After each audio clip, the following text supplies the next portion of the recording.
Bonjour, bienvenue à Péronne.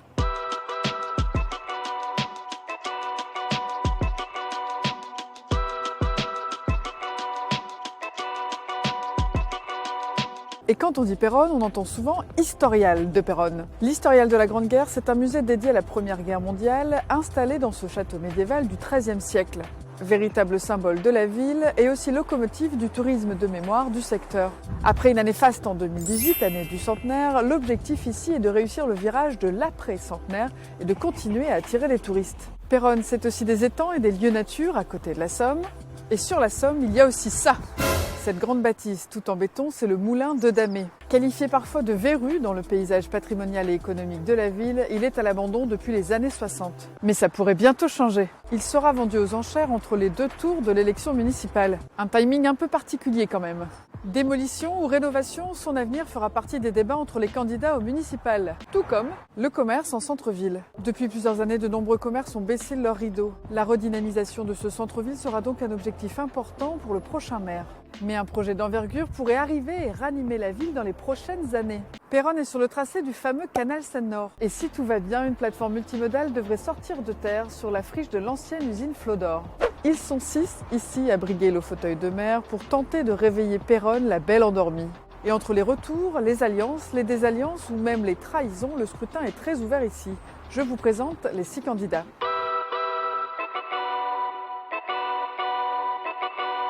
On a d'abord la maire sortante UDI, Thérèse Desgers, candidate à sa succession.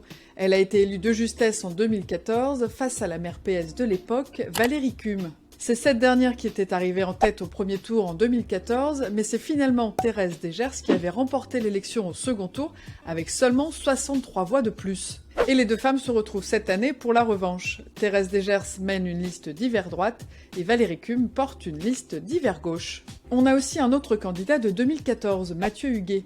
Il y a 6 ans, il s'était présenté sous la bannière du Front National. Il a depuis quitté le parti et mène cette année une liste sans étiquette. L'étiquette de l'extrême droite a été reprise par le jeune Geoffrey Fournier, qui mène une liste Rassemblement National. On a aussi Thierry Cazy, premier adjoint modem de la majorité sortante, qui se pose en dissident et mène lui aussi une liste. Enfin, on a Gauthier Maes, conseiller municipal d'opposition, il mène une liste d'initiatives locales et d'hiver gauche.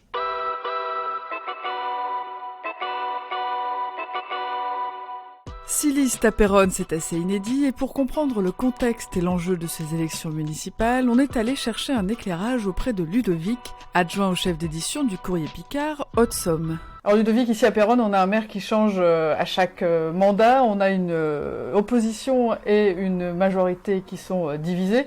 Est-ce qu'on a un peu une crise de leadership ici ? On peut le dire, oui. On a une maire sortante qui n'a pas été, alors qui a fait des choses, mais qui a suscité des critiques en interne, puisqu'effectivement, donc sa majorité s'est divisée ces dernières années. On a une ancienne édile qui essaye de revenir dans le jeu. Y arrivera-t-elle ? On a donc la candidature donc de, on va dire, d'un peu d'outsiders qui sont les premiers adjoints ou anciens colistiers de l'opposition. Et qu'est-ce que fera la liste du Rassemblement National si elle se maintient jusqu'au bout, qui avait fait 9% aux dernières élections et qui en général a de bons scores, mais aux élections nationales.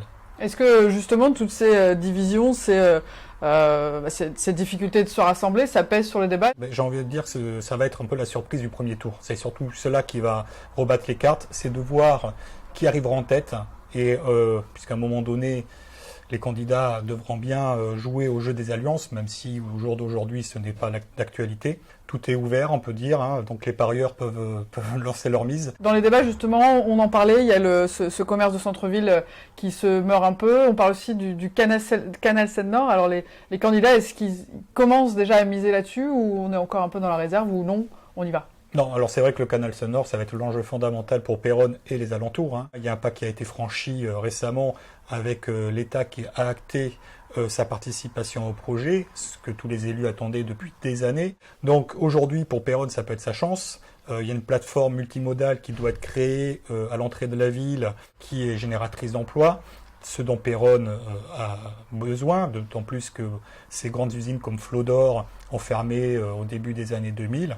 Ce qui a été un gros coup dur pour l'économie de la ville. Et il y a effectivement le problème je dirais plus au-delà des commerces, de la qualité du cadre de vie offert aux Péronnais, puisque Péronne est une ville qui perd des habitants depuis des années, qui, comme beaucoup de villes moyennes, a du mal à attirer de nouveaux habitants, parce qu'il faut en face offrir des services, offrir des commerces, offrir de la culture. Tout est aujourd'hui maintenant sur la table pour que Péronne puisse se réinventer à l'avenir. C'est ça l'enjeu aussi du prochain mandat, c'est que le prochain maire arrive à réveiller et à redynamiser Péronne. Bon, ça va être en gros, tous les candidats vont dire ça, hein, ça va être réveiller la belle endormie, mais c'était déjà un message qui était porté en 2014.